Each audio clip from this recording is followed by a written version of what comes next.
We already got married yesterday. Mom, only people who matter were invited. Just send the beach house keys.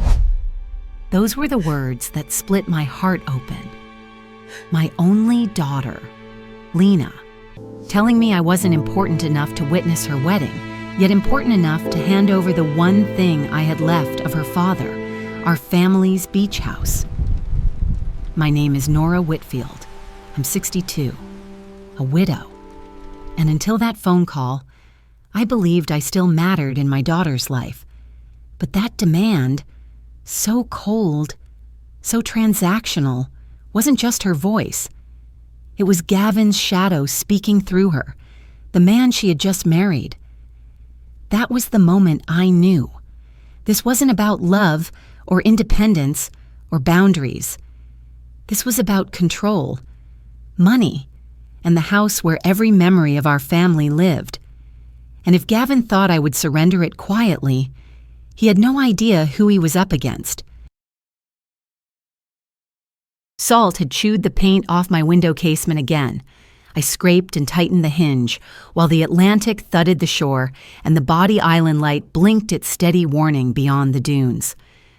I'd barely set the screwdriver down when Lena's car rolled up the sandy drive and a man in a tailored suit stepped out with a dozen red roses like he'd practiced the scene in a mirror. "Mom, this is Gavin," she said, bright, proud, a little breathless. He shook my hand with two palms, warm and lingering, eyes sweeping the porch, the eaves, the storm shutters, the way a realtor scans square footage without a tape measure. Inside, he insisted on helping in the kitchen, set plates, poured tea, complimented the fragrance of butter and garlic as if reciting lines. At the table, he was charming in the exact dose that never spills, asked about Lena's middle school swim meets, laughed at the story of her first car, told me he admired women who build a life with their own hands. Then, almost casually, he pivoted. "Do you get full flood coverage out here?" he asked, spearing a bite. I read FEMA redrew some maps. Premiums must be wild. Still, his chin tipped, like assessing a view. A place like this has to appreciate no matter what. I watched his fingers trail along the old heart pine paneling on his next trip for water, the way you might test a beam for rot. "Solid," he murmured, mostly to himself. He praised the meal 3 times. He asked about my generator, my insurance rider for wind, whether my windows were impact rated. He said the sunsets here must be marketable. He said it like a fact, not a compliment. When Lena rested her head on his shoulder, I felt the old house bristle around us, the way it did when storms pressed in, wood remembering every nail. After dinner, conversation thinned into the kind of quiet where truths can slip out clean. I set down my mug and told them about the will, how Jake left me a life estate and Lena the remainder, how the deed carried a simple boundary that had kept us safe through grief and hurricanes alike. No encumbrance, no commercial lease. For a beat too long, Gavin did not blink. The perfect boyfriend smile stayed on, but something behind it shifted. He nodded as if I'd confirmed an address he already had. A draft slid under the door, and it wasn't the ocean air. It was the feeling of a glove taken off. The politeness stayed, the intent showed. And in the space between his silence and that small, satisfied curve at the corner of his mouth, a cold ran through me. The perfection wasn't luck. It was a plan. The drive to Atlanta was long, but I told myself it was worth it. Lena had been distant lately, and I clung to the thought that maybe dinner with Gavin's family would bring us closer. Their condo downtown gleamed with glass and chrome, a place that smelled more of polish than warmth. At the table, steaks hissed on hot plates, salads were artfully arranged, and a bottle of red was uncorked with ceremony. Yet under all that elegance, something in the air pressed down, an unspoken tension I couldn't shake. Conversation circled like a rehearsed script. Gavin's mother leaned forward, her tone soft but loaded. Healthy couples prioritize each other. That means setting boundaries. Gavin picked up smoothly, his hand draped around Lena's shoulder like a seal of ownership. It's about protecting the marriage, limiting outside influence, no matter how well-meaning. My daughter, who once called me every day just to share a silly meme or vent about a bad boss, echoed him word for word. Mom, we need healthy boundaries. You understand, right? It landed like a slap. I forced a nod, but inside my chest something splintered. I'd raised her to be strong, independent, thoughtful, yet here she was, reciting Gavin's lines as if they were her own. I tried to steer the conversation back toward us, to find a thread that still connected. "When's the engagement party?" I asked, hoping for a detail, a place where I could still belong. Gavin's mother gave a polite little smile, more frost than warmth. "Oh, it's just for immediate family." The words sat heavy on the white linen tablecloth between us. Immediate family. Not me. Not the woman who had raised Lena alone through every storm life threw at us. I swallowed hard, cutting my steak in silence, chewing without tasting. Lena didn't even look up. When dinner ended, I hugged my daughter goodbye, her embrace stiff, distracted. My hands gripped the wheel as I pulled out of the garage, headlights slicing through Atlanta's humid night. At a red light. Instinct tugged me to glance at the rearview mirror. There he was, Gavin, standing in the glow of the garage lamps, phone raised, a sharp click of a shutter. He wasn't photographing me. He was capturing the spiral notebook I'd left on the back seat, Jake's old maintenance log for the beach house, sketches of beams and wiring, details of every repair we'd ever made. The blood drained from my face. That wasn't curiosity. That was inventory. Rain sheeted against the windows of the beach house, the kind that drums a restless rhythm on old glass. I curled on the sofa with a book, trying to let the storm's steady percussion calm me. When the phone lit up, Lena's name glowed across the screen. I answered with a smile that quickly withered. Her voice was flat, rushed, almost mechanical. "Mom, we already got married yesterday." It was small, just people who matter. For a heartbeat, the world went soundless except for the pounding rain. Married. Without me. I clutched the armrest until my knuckles blanched, forcing words past the knot in my throat. "Congratulations, sweetheart," I said, my voice steadier than the earthquake inside me. She kept talking, filling silence with details that sounded memorized rather than lived. Then her tone shifted. "We were thinking, could you send us the beach house keys? We want to spend our honeymoon there." Before I could form an answer, Gavin's voice cut sharp through the line. "And the insurance documents, too. It'll be safer if we have those." The air left my lungs. That house wasn't just wood and nails, it was the last piece of Jake, the summers of Lena's childhood, the one place untouched by loss. And now it was being reduced to property value, paperwork, collateral. Then came the final twist of the knife. Lena's words, soft but lethal, "Only people who matter." When the call ended, I sat in the dark, listening to the storm claw at the shutters. My hands moved on their own, reaching for the safe behind the bedroom door.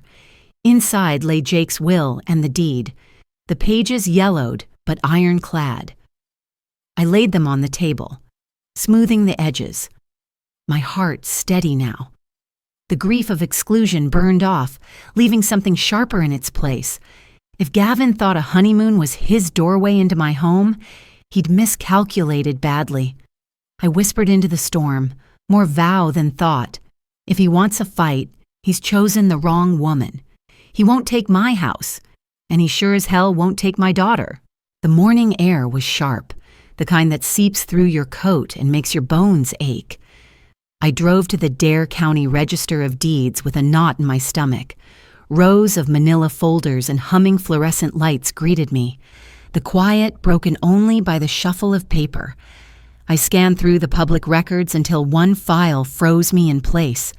Sandbar Retreats, LLC, newly registered, and listed under managing member, my daughter, Lena. My chest tightened. She'd never mentioned it, not once. I flipped another page, and there it was, a draft UCC financing statement. The collateral was described only as coastal residential property, vague enough to sound harmless, precise enough to point straight at my beach house.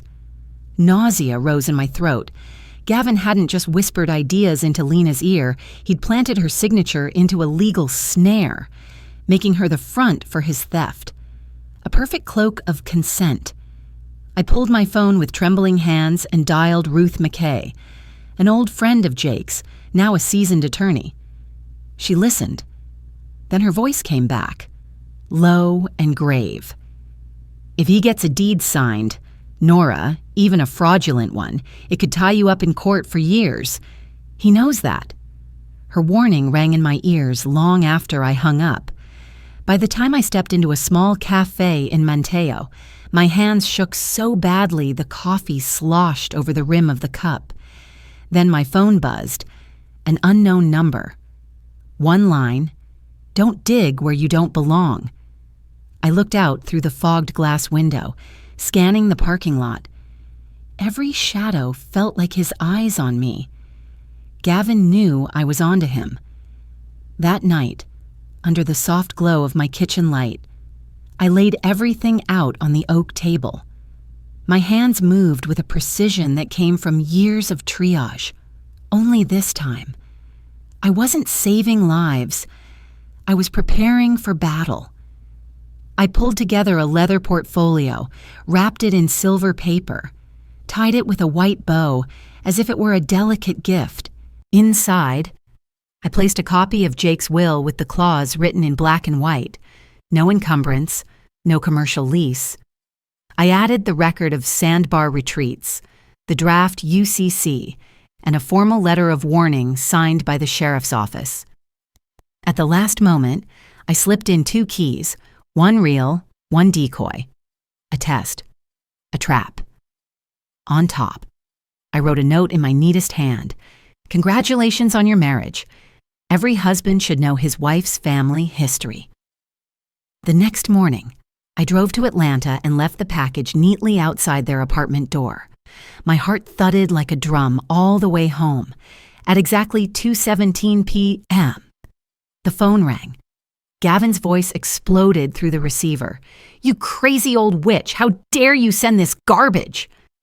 In the background, I heard Lena's muffled sobs. "Trevor, calm down." I set my teacup down gently, letting the silence sharpen my words. "Oh, Gavin, I just thought you'd appreciate knowing the deed restrictions. The keys are in the box, too, if you can use them." The line went quiet except for his ragged breathing, the rage boiling so hot it stripped away his mask. For the first time, I had forced him into the open, and for the first time, I heard my daughter hesitate. A crack had formed in the facade. Gavin's perfect gentleman act was crumbling, and I had just driven the first wedge straight through it. The storm didn't start with thunder. It started with a knock. Rain slashed across the porch light as I opened the door to find Lena, soaked through, mascara streaked, breath hitching like she'd run the whole length of the island. She didn't wait for an invitation. She collapsed into my arms and shook, the kind of shaking that begins in the soul and works outward. "He made me sign things," she whispered once we'd wrapped her in a towel and put a mug in her hands. "He said it was all wedding planning. Vendor deposits, menu approvals. I signed, Ma, I didn't read." My chest went hollow. "Where's the stack?" She slid a plastic folder from inside her coat. edges curled from the rain. We spread the papers across the kitchen table under the low amber pendant. At first it looked like harmless logistics, catering confirmation, venue addendum, a florist receipt. Then a page that didn't match the rest, its language dense and predatory. Durable power of attorney. The words burned. Broad authority. Banking. Property. Transactions. Effective immediately. I felt the room tilt. "This isn't planning," I said. "This gives him the right to sign for you, on anything." Lena's eyes pooled. He said to hurry. The notary was on video and he needed my ID. "Mom, he kept my license to upload it later. He still has it." Nut that 6 landed like a blow. Remote notarization with your identification in his pocket. Pressure, speed, control. It was a blueprint for theft. "Mom," she choked, panic flushing her cheeks. "Did I already give him the house?" "Not yet," I said, steadying my voice for both of us. I tapped the paragraph that mattered. "He has a tool. He still needs a door. We're going to lock everyone." She nodded, but the tremor didn't stop. I stood, crossed to the sideboard, and adjusted the porcelain vase of sea oats. My hand found the tiny recorder I'd tucked there months ago when gut feelings wouldn't let me sleep. With a thumb press, the red dot glowed, hidden among stems. "Tell me everything from the start," I said gently, guiding her to breathe, to slow her story, to name dates and times. She did, voice breaking, then growing clearer as the truth found structure. The rain hammered the panes, the recorder hummed, and the pages, our enemy and our map, lay open. When she finished, the kettle had cycled twice. I poured us more tea. She stared at her hands a long moment, then looked up with the pleading courage I remember from her first day of kindergarten. "Help me fight him," she said. It was the first time in months she asked me for anything. I wrapped her tight, feeling the thin bird-bone strength of my daughter return beneath my palms.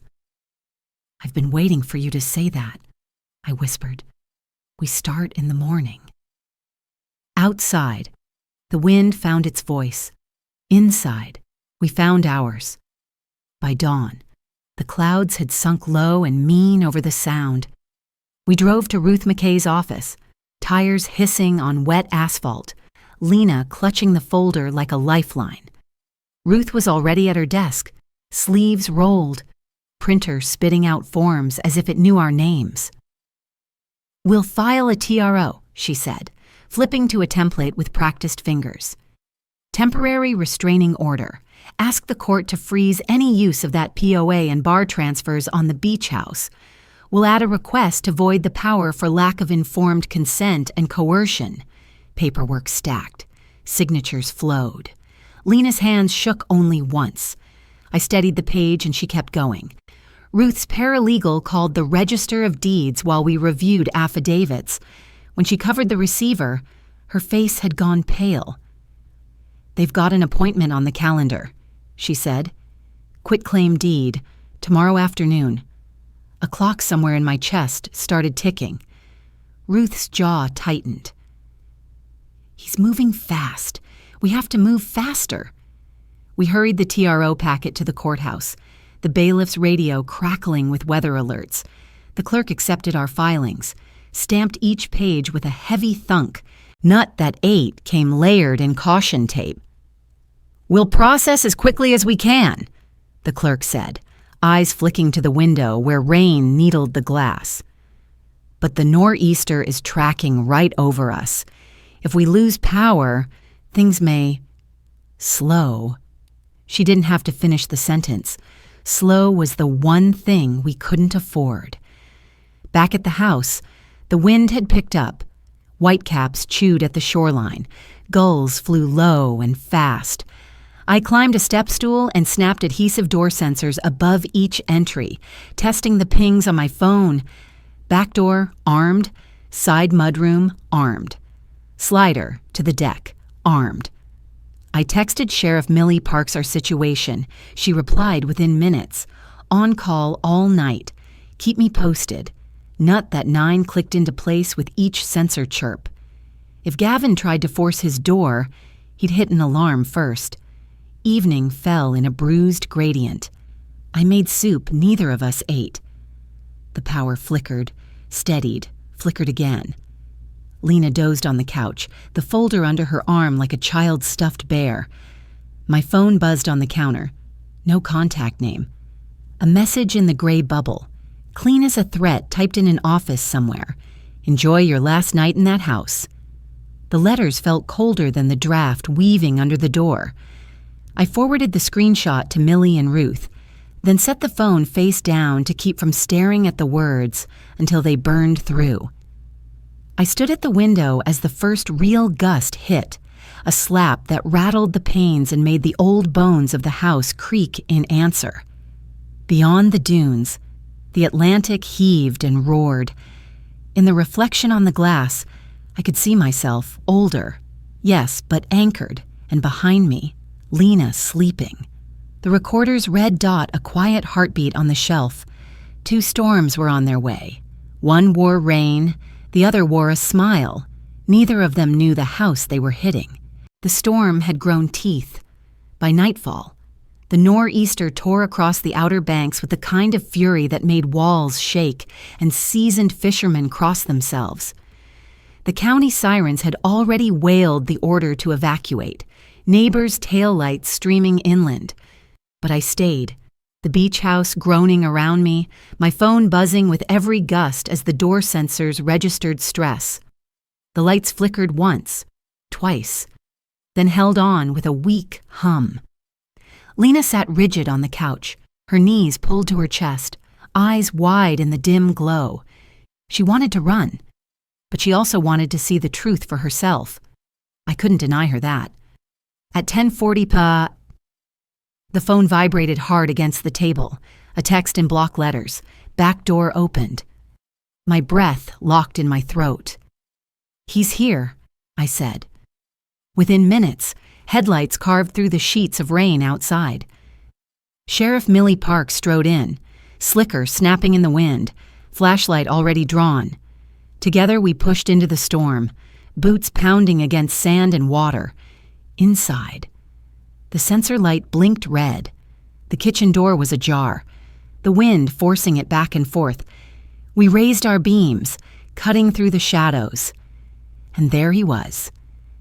Gavin stood drenched in a black raincoat, hair plastered to his forehead, clutching a leather folder so tightly his knuckles glowed bone white. Pages jutted out, edges warped with water, a quitclaim deed. Beside his boot, a notary seal rolled uselessly in the puddle that spread across my wooden floor. His eyes flashed wide when he saw us, all pretense gone. The mask of charm and composure had drowned in the storm. "Put it down, Gavin," Millie barked, voice hard enough to cut the gale. But before he could speak, a sharp trill pierced the moment. His phone, buzzing on the counter where he'd set it, lit the room with its screen. 3 words glared through the wet glass. Reed Calder, investor call. My stomach dropped, the final piece snapping into place. This wasn't just about my house. Gavin was courting investors, spinning dreams of coastal retreats, using my beach home as proof of concept, his golden bait. Millie stepped forward, cuffs ready. Gavin's chest heaved, his grip on the folder slackened. Then, with the roar of the wind as backdrop, she spun him, pinned his arms, and the metallic click of handcuffs rang louder than the storm itself. Lena had followed us in, frozen in the doorway.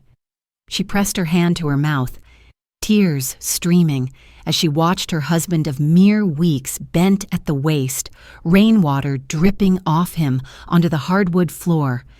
The deed slid from his grasp and fluttered at her feet, limp and meaningless.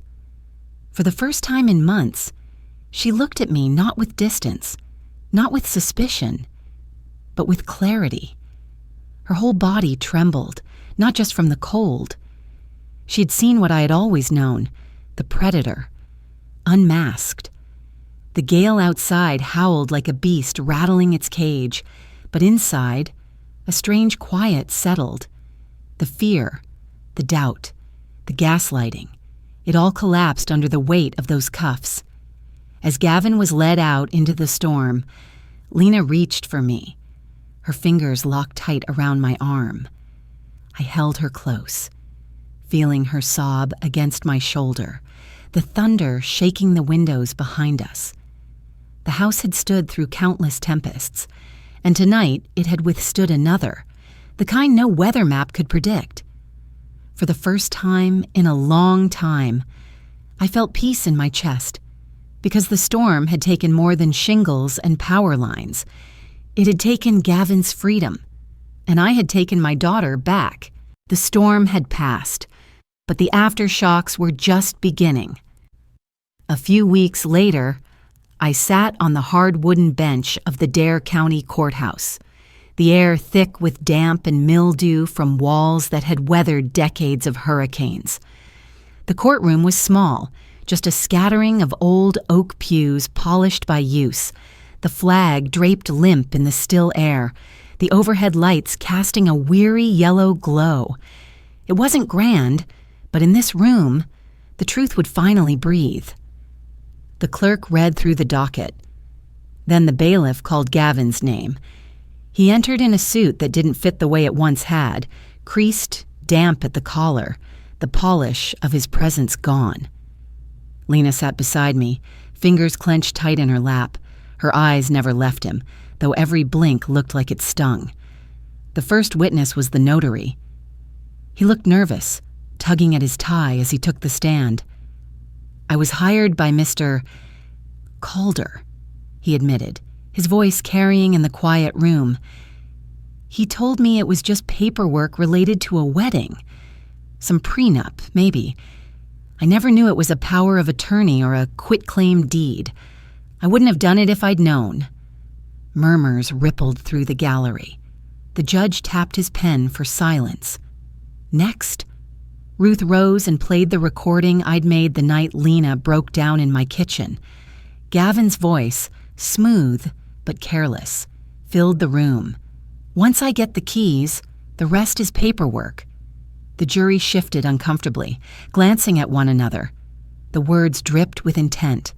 Casual, confident, predatory. Lena winced as the sound of her own sobs, faint in the background, leaked through the static. She reached for my hand under the table, and I let her grip tighten until my knuckles burned. Ruth stepped forward, papers in hand.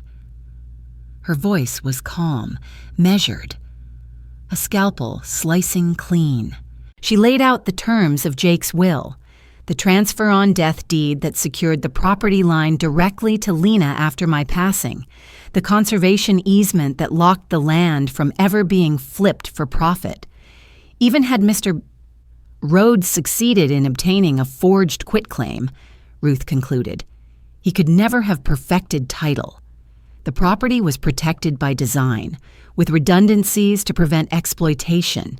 His scheme was doomed before it began. Gavin shifted in his chair, face stiff, jaw tight. For once, there were no charming interjections, no polite smiles, only silence. Then the twist came. The prosecutor called Reed Calder to the stand. I'd half expected him to vanish, but there he was. Shoulders hunched, voice steady only because a deal had been struck. He slid a folder across to the court reporter. "These are emails between me and Mr. Rhodes," Reed said, clearing his throat.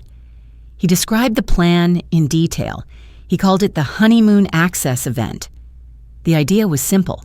Get married fast, isolate the wife, use the honeymoon to get into the property, then leverage the deed for investors. The words hung in the air, poisonous and undeniable. The emails were projected for the jury, lines of text cold as steel.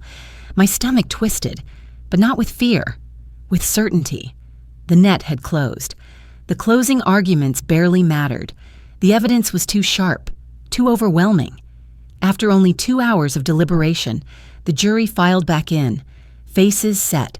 The foreman stood. "We find the power of attorney invalid.